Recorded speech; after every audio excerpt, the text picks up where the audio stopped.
আলহামদুলিল্লাহ ওয়াসসালাতু ওয়াসসালামু আলা রাসূলিল্লাহ বাদ।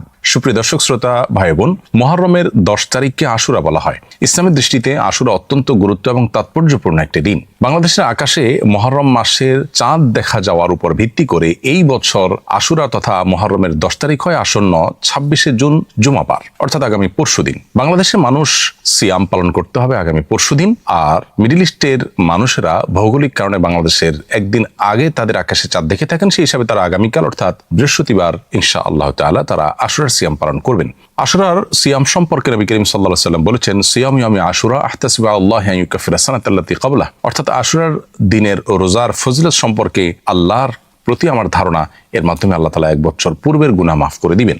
অতএব আমাদের 1 বছর পূর্বের সগীরা গুনাহগুলো যেন মাফ হয়ে যায়, সেজন্য আমাদের আশুরার দিনে রোজা রাখার চেষ্টা করা উচিত।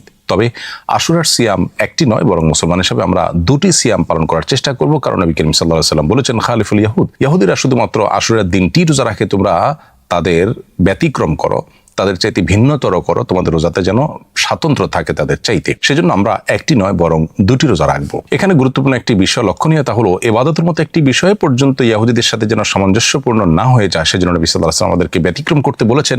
সেখানে জাগতিক বিষয়, এমনকি পাপাচারের বিষয় যদি আমরা তাদের অনুকরণ করি, তাদের ফলোয়ার হই, তাহলে সেটা কত বেশি আমাদের জন্য ক্ষতিকর এবং গর্হিত হতে পারে তা বলার অপেক্ষা রাখে না। অতএব আশুরা উপলক্ষে আমাদের 2টি সিয়াম পালন করা দরকার। সবচেয়ে উত্তম হয় আমরা 9 এবং 10 জিলহজ যদি রোজা রাখতে পারি, আর যদি সেটা না হয় তাহলে 10 এবং 11 জিলহজ আমরা রোজা রাখতে পারি। বাংলাদেশের আকাশে মুহররম মাসের চাঁদ দেখা গেছে যেদিন, তার উপর ভিত্তি করে আমরা আশুরা রোজা রাখবো ইনশাআল্লাহ আগামীকাল বৃহস্পতিবার এবং পরশু শুক্রবার, অর্থাৎ আজ বুধবার দিবাগত রাতে সারি খেয়ে আগামীকাল আমরা রোজা রাখবো ইনশাআল্লাহ, এবং সেই সাথে আগামীকাল দিবাগত রাতে সারি খেয়ে আমরা জুমাবার রোজা রাখবো। আল্লাহ রাব্বুল আলামিন আমাদেরকে আশুরার সিয়াম পালন করার তৌফিক দান করুন। আশুরা মূলত মাজলুম মানুষদেরকে জুলুমের হাত থেকে রক্ষা করার চেতনার নাম। আল্লাহ রাব্বুল আলামিন বনী ইসরাইলকে এদিন জুলুম থেকে রক্ষা করেছিলেন। মুসা আলাইহিস সালামকে আল্লাহ তাআলা বিজয়ী করেছিলেন এবং জালিম ফেরাউনের পতন আল্লাহ তাআলা এই দিনে ঘটিয়েছিলেন। কারবালার যে ঘটনা এই একই দিনে ঘটেছে, সেখানেও অবশ্য সত্যের জয় হয়েছে এবং মিথ্যার পরাজয় হয়েছে, জুলুমের পরিণতি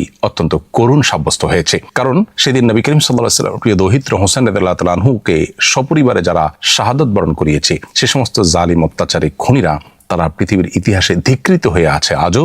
আর হোসেন রাদিয়াল্লাহু তাআলা আনহু এবং তার সঙ্গে যারা ছিলেন তারা আজও অমর হয়ে আছেন, সত্যের ব্যাপারে কোনো প্রকার কম্প্রোমাইজ না করে মিথ্যার বিরুদ্ধে আজীবন লড়ে যাওয়ার মধ্য দিয়ে। অতএব এটাই হলো সত্যিকারের বিজয়। অতএব সত্যের বিজয় এবং জুলুম এবং অন্যায়ের পরাজয়ের চেতনা মূলত আশুরার চেতনা। বিদায় আমরা সবসময় মাজলুমের পক্ষে থাকবো, জুলুম থেকে নিজেকে বাঁচিয়ে রাখবো এবং আশুরার সিয়াম পালন করার চেষ্টা করব। আল্লাহ তাআলা আমাদেরকে তৌফিক দান করুন।